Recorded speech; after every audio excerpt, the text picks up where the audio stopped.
Alrighty. You remember how I showed that each one of these videos at the bottom is one of these circles. Well, this video, I cannot go back on it. If I go back on it, I'm going to go about halfway through it, and I have to watch it all over again and try to watch where my timing is. So this time I can't do that. So I have to cut it off and then restart it. And I'm trying to get 30 minutes of it, and I hope everything turns out the way that it should. Alright, let's see if we can't get this one right here finished up.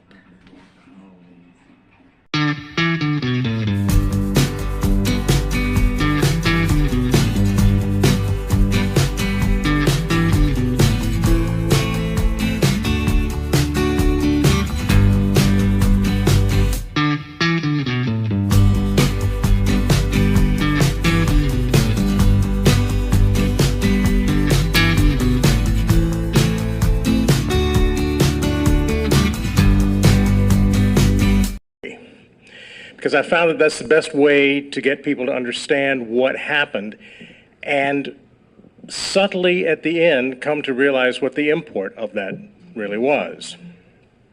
The story that we're talking about takes place on November 23rd, not 2nd, November 23rd, 1963, in the evening, most of it between the time of 10 and 11 p.m. Dallas time. I call the lecture that I give From Dallas to Raleigh because of obvious things that are going to come up, but Lee Oswald and the Fingerprints of Intelligence. And that may sound a little strange, but let me tell you where it came from.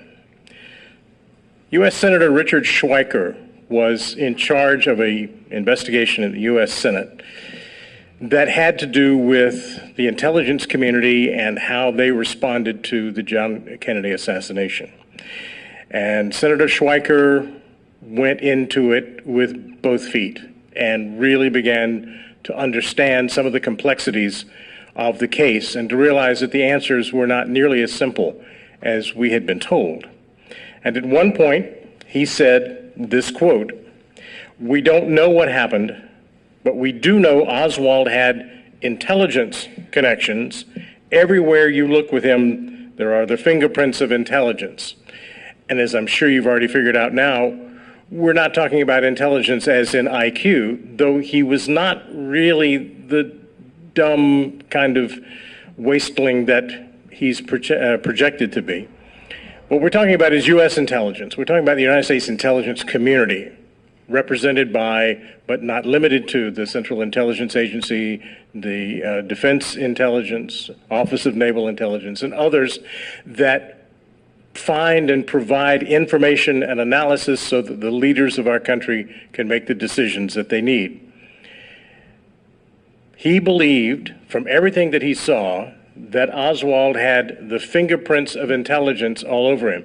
And notice he worded it that way. We're going to come back to that phrase.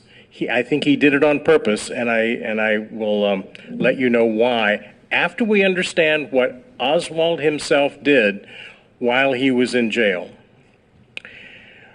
We cut to the situation where, as I said, it's about 10 p.m. in Dallas. In the switchboard room of the Dallas jail, which was on the 5th floor of the municipal building, there were 2 women working that night. The older and senior one of them was a Mrs. Louise Swinney, and a slightly younger lady who was going to come in and take her shift starting at 11 was a Mrs. Alveda Treon. Now, she'd been asked by the lady that was getting off at 11 if she could come in a little early because that lady wanted to leave early. So really, Mrs. Treon got there around 10:15 or so. She doesn't know exactly what time she got there. But it left the 2 ladies there for that 45-minute period, from 10:15 to 11 p.m. And here's what happened. Mrs. Treon sat down at one end of the switchboard. Mrs. Swinney was already seated at the other end. I'm sure they had things to say to each other and all the talk that people were doing about the assassination and how terrible it was for the Kennedy family and for the nation and certainly for the city of Dallas and all the other things that they might have talked about. But Mrs. Swinney had one other thing to tell her.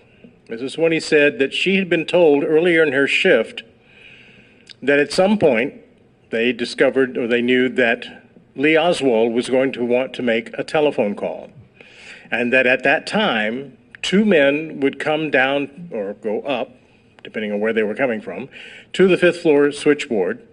They were to be admitted, put into a side room where they could monitor whatever call it was that Oswald wanted to make. And so the two ladies knew about that. Not too long after that, there was a knock on the door. The two men entered. Mrs. Swinney knew to expect them, ushered them into the room, closed the door. And within a minute or two, the red light on the switchboard indicating a call coming in from the jail itself told them pretty much what they needed to know. Mrs. Swinney and Mrs. Treon knew this is it. The story goes that the two of them, literally in their particular places on the switchboard, plugged in their headsets at exactly the same time. And it was Mrs. Treon who first said, "Number, please." But knowing that Mrs. Swinney was the senior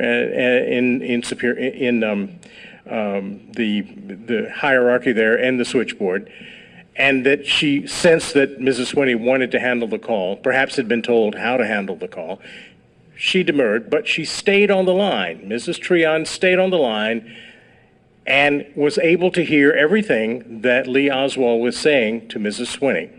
He told Mrs. Swinney, and therefore Mrs. Treon, who he wanted to talk to, a collect call he wanted to make, what area code, the name of the person, and two telephone numbers.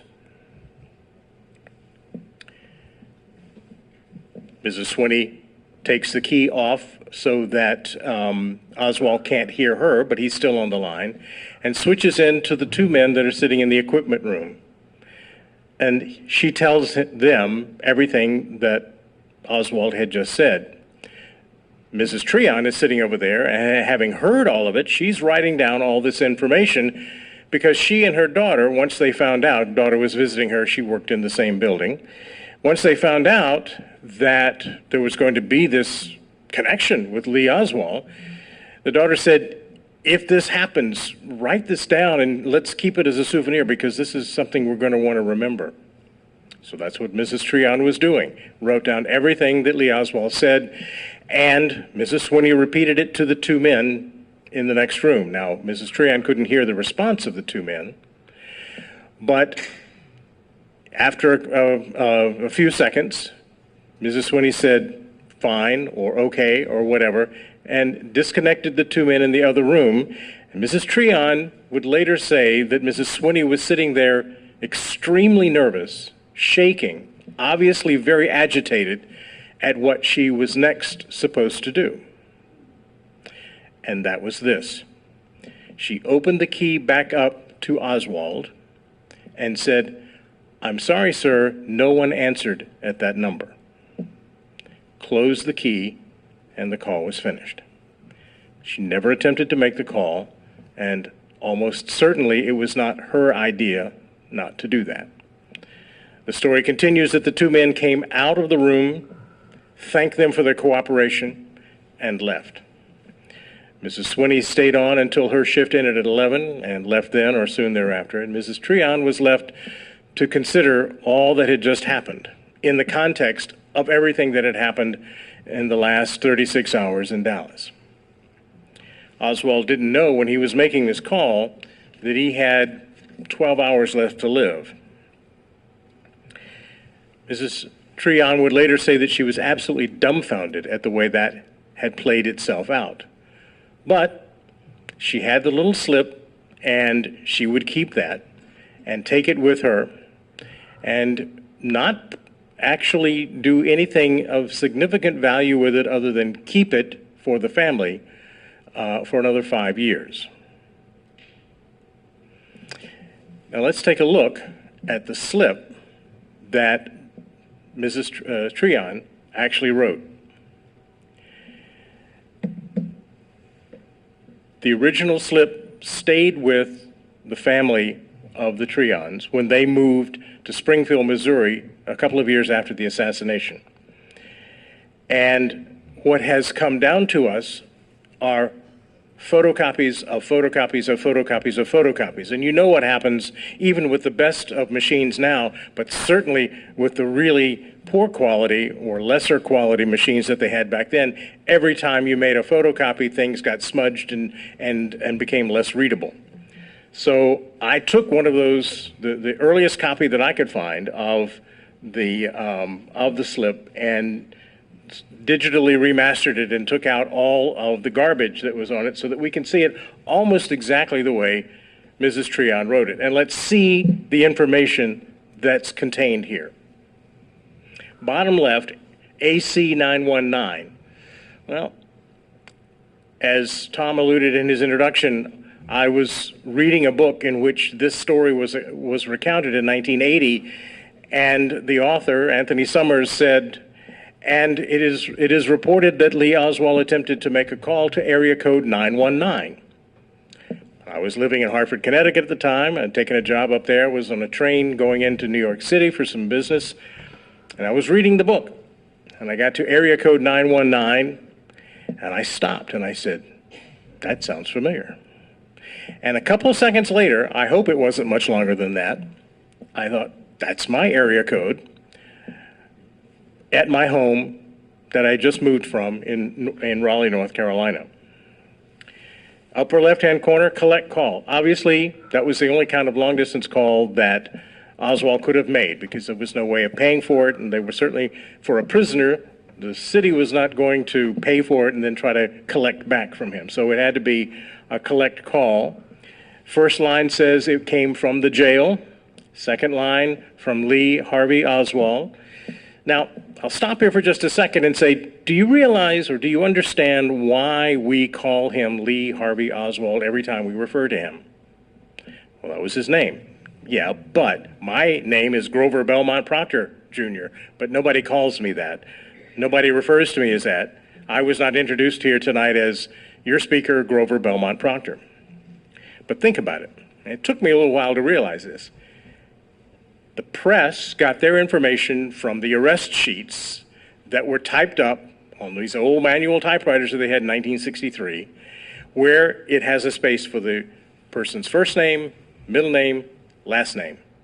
And so that's the information that was given out, and everybody followed it, and that's why even today you'll hear these notorious criminals or people arrested for crimes listing all of their names when that's not what they were called. He was Lee Oswald, and I have made it a point in all of my lectures to refer to him to that because that's who he was, and that makes him more real, and that makes the situation in Dallas, I think, more real. To Raleigh, North Carolina, and there it was. By the time I got around to finding this slip, there was my hometown. The person called John Hurt. And two numbers over there on the right, you can read them, I don't need to read them to you, 112363. And then in the lower right over there, DA and CA. And those were the codes that Mrs. Treon wrote in to remind herself that DA meant didn't answer, because that's what Mrs. Swinney had told Oswald, and CA canceled. The call was canceled and not put through. And she put Mrs. Swinney's name down there because Mrs. Swinney had been the one to do it. And that's why that form looks like that. Now, how do we know now about this? If it did not come to the attention of the Warren Commission, and it didn't, if Mrs. Treon packed up this slip and carried it with her to Springfield, Missouri, and lived out the rest of her days there, which she did, how is it that we now are gathered here 52 years after the assassination, talking about this particular slip. And that's Act 2 of our story. When Mrs. Treon moved to Springfield, Missouri, she and her husband and family had been helped to move there by a close family friend who lived there in Springfield, and his name was Winston Smith. And there's at least two people in the assassination lore whose name was Winston Smith, but this is the other one.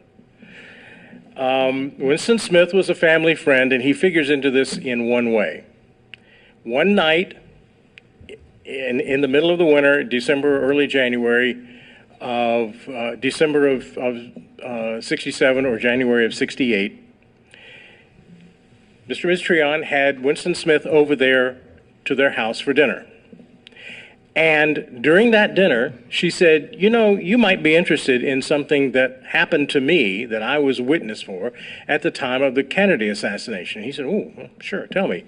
And so she did. She told him everything that I just told you, maybe more, but that's as much as I know about the issue. And he said all the polite and interested things that people say, and he went away, and he was tangentially in law enforcement himself. He worked in the records area for the penitentiary there. And so he knew law enforcement people, and the more he got to thinking about it, he knew that this was not information that should be just stayed and not considered. So he called in late January of 68, he called Mrs. Treon and said, I think I should tell the sheriff of Greene County here, Mickey Owen, I think I should tell him this story and see if he thinks something should be done. She said, well, fine, that's fine. He told Sheriff Owen. Owen said, yeah, I think maybe I should go and talk to her. Went and talked to Mrs. Treon. Collapsing the story here, he discovered that she was not a flake. She was not after attention. She was not trying to cash in on this. She was not the kind of person that he felt would be fabricating this. She seemed like a normal person. In fact, those were the two words he used. He listened to the story and he said to her, I think this is federal. This is the assassination of a president. This happened in another state. It really is not Greene County. I think I should call the FBI office here in Springfield. I think they'll want to talk to you. Again, she said, that's fine. 2 FBI agents did show up. They interviewed her. She said that they were very interested in what she had to say, that it sounded like to her that they had never heard this story before, and it's almost certain that they had not. She told them about the long distance, or LD, phone slip that she had filled out that evening, and they said, we'd like to see it. She showed it to them, and they said, we'd like to take this and make copies. Beverly, is this sounding familiar? And so she said, well, sure, but I really do want it back because this has become a family thing. And so they agreed and they went away. And she didn't hear from them for weeks and weeks and weeks. She finally called the sheriff and said, I haven't gotten the slip back. And he was fortunately able to raise enough stink with the FBI that she actually got the slip back.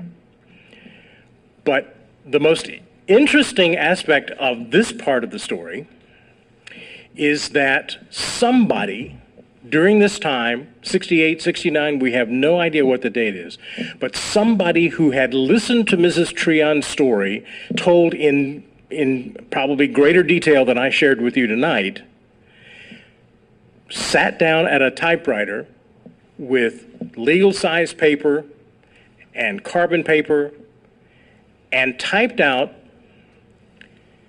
an affidavit as if prepared by Mrs. Treon, and as if giving every single thing that she had said about what happened that night. This is my retyping of it, because by now the original affidavit is gone and we only have copies of the carbons that were made, and now they're copies of copies. So you wouldn't be able to really tell anything, but I retyped this and put this on my website so people can read everything that's there. You'll notice in the upper left-hand corner, it's written for State of Missouri, County of Greene. Well, the first thought was maybe the sheriff did that, but there's no indication that he ever said that he did that. and he never presented it to her for signing. Well, then what about the FBI? They knew everything. I'm certain they had taken notes. But why would they have made it for County of Greene? We don't know. But the affidavit appeared, and it appeared very, very quickly. And I want to show you just how quickly. Remember I said that in late January, Winston Smith called Mrs. Treon and said, I think the sheriff should come and talk to you. And she said yes, right? If we are to believe Winston Smith, and everything else seems to have been met with approval with the Truth Police, if we are to believe what he said, a week after that, he was contacted by a journalist. Okay, fine. But here's what I want you to imagine. He calls the sheriff. Let's say he calls the sheriff on the exact same day that he called Mrs. Treon. And let's say that the sheriff rushed out there that day. And let's say that the next morning he called the FBI and they rushed out there that day. So that's 3 days of our week gone. But by the time that seventh day had come around, a journalist called Winston Smith, which means he knew Winston Smith had told the story, wanting more information because all the journalist had right now was this affidavit and a copy of the long-distance phone slip. That journalist had sources somewhere that turned things around immediately. The journalist was a man named Ian Calder, I-A-I-N Calder. He was British, actually was Scottish, worked in the London bureau of the paper that he would ultimately work his career at. Then they brought him over to New York. He lived in New Jersey, worked in their offices in New York. And he was the journalist that had found this out and was pressing for the story because he thought it would be a very good one for his newspaper. Does anyone recognize the name Ian Calder? He, by the way, after becoming this reporter, worked his way up, and when he retired in the year 2000 from this newspaper, he retired as chairman and CEO of the entire corporation. This is a man with a lot of gumption. And this is him and his newspaper.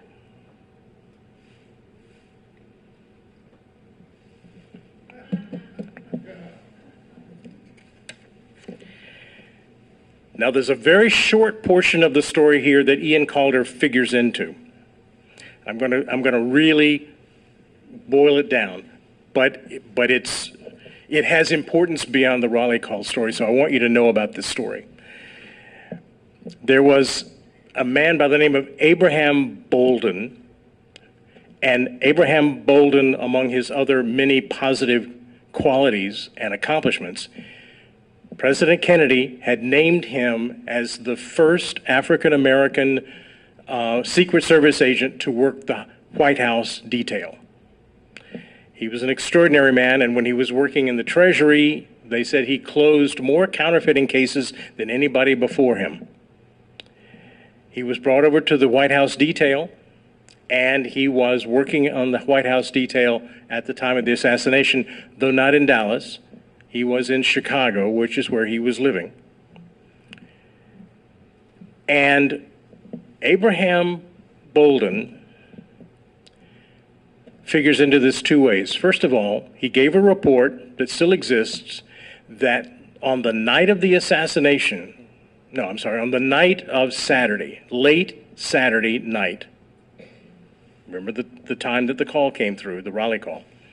Late Saturday night, a dispatch came through to the Chicago Secret Service office, and he assumed to all of them, to research any information they might have about a man named Hurt or Heard, H-E-A-R-D. Didn't have anything, didn't report it. But the other aspect of Abraham Bolden that makes him a part of this is that he made statements to people he worked with and people he knew that he was going to testify to the Warren Commission about the lax performance of the Secret Service up to and including the time of the assassination, of agents being intoxicated at times that they were not supposed to be, of using agency cars to travel with women to parties, and all the things that actually we've been hearing about the Secret Service over the last little bit. He was going to tell people that. Well, he also said that he had evidence that at least one Secret Service agent had been at least peripherally involved with the planning or the outcome of the Kennedy assassination, and he was going to name the name. Imagine the surprise of all of us conspiracy people to learn that shortly thereafter, he was arrested on charges of soliciting a bribe from a counterfeiter that he was trying to put into jail. He was put into jail, and you should read this for yourself, but he was exceptionally badly treated. His wife was threatened with weapons and followed. His children were trying to get him out and trying to get people to recognize that this was not a man that would take a bribe, but he was, in fact, convicted. As part of the case to try to find out if Bolden was telling the truth about everything that he was saying, and also to see if Bolden's assertion that there had been reports of a plan to assassinate the president earlier in Chicago were correct, a Freedom of Information Act request was made for various documents, and the person who filed that used the telephone slip from Mrs. Treon as evidence that there were shenanigans going on, that there were people involved that had not been brought in.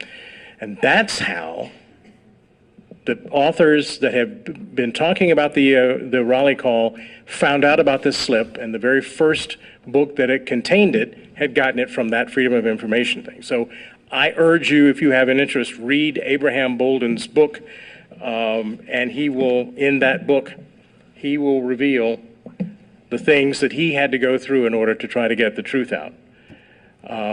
I'll stop here for just 1 second to say something that I was particularly eager to say. It has nothing to do